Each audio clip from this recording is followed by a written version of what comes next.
one-time paratroops, and they formed their line just on the road, off the curb, and crowds had gathered to press behind them. Doug Bentley thought there were more photographers and cameramen than usual. He would not have admitted it to a stranger, but he always watched the TV news on those evenings after he had returned home to see himself, and was always pleased when he went down later to the Legion if members remarked that they had seen him. They made a neat line, old men recreating parade ground disciplines. He could be a tough old goat, had earned his living as a long-distance haulage driver, but would admit, only to Beryl, that when the tenor bell tolled and the line was formed, his gut churned, and sometimes there was a smear of wet in his eyes. He had read of the one who was coming home, aged 18 years and 4 months, just accepted into a Guards regiment and killed by an explosion 3 days earlier in bloody Helmand province, 5 weeks after arriving in Afghanistan. The family, friends and supporters were dribbling out of the Cross Keys public house and were crossing the road, weaving between the last traffic that the police would allow up and down the high street before closing it. It was a good word that was used, repatriation, and he liked the thought of it for a fallen squaddy.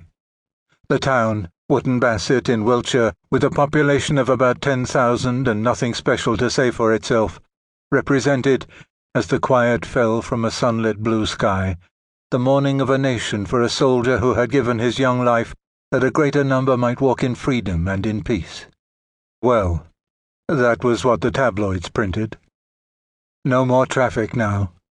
The relatives, friends and supporters were in place, and some of the kids among them wore T-shirts, with a picture of what seemed to be almost a child soldier, with a smiling face and a battlefield helmet that was a size too large. They all had flowers, and some had already started to weep. Every eye, and Doug Bentley's, gazed left down the street, towards the raised town hall and the top of the hill, beyond the church and its bell tower, where the road came from the RAF base into which the coffin had been flown.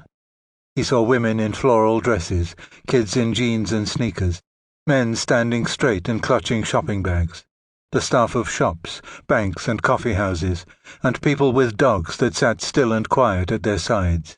Early on, Doug had realized this was no place for generals, admirals, air marshals or senior politicians. The tabloids called it the Tribute of Middle England. 3 police motorcyclists led the convoy, coming at a crawl, heads appearing first, then the fluorescent yellow of the shoulders, and last the blue lights on their machines. The bell had stopped, and the engines made a mere murmur, but the sobbing of one woman was clear. The motorcycles went on past Doug Bentley and the others, then a marked police car. But the hearse halted to the far side of the town hall, and the funeral director climbed out of the front passenger seat. The local man who did the drill calls for Doug and the standard-bearer party gave the command, and the dozen were raised, the tips dropped into the leather case that took their weight. He felt the sun full on him, and a bead of sweat trickled down his cheek.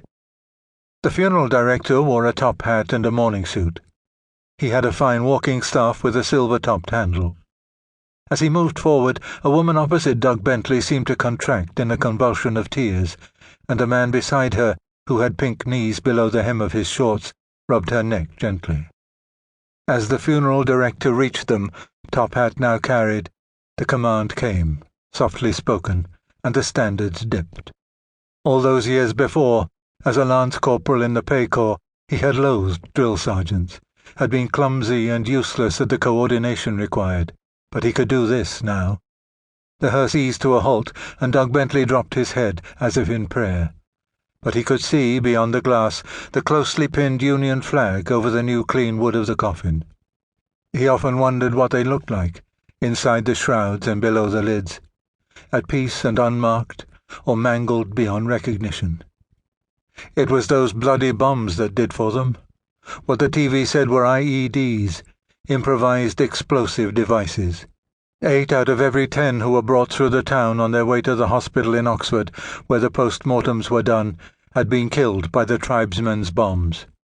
Doug Bentley didn't know about war, and his military service as a conscript had been about ledgers, officers' expenses, and other ranks' salaries.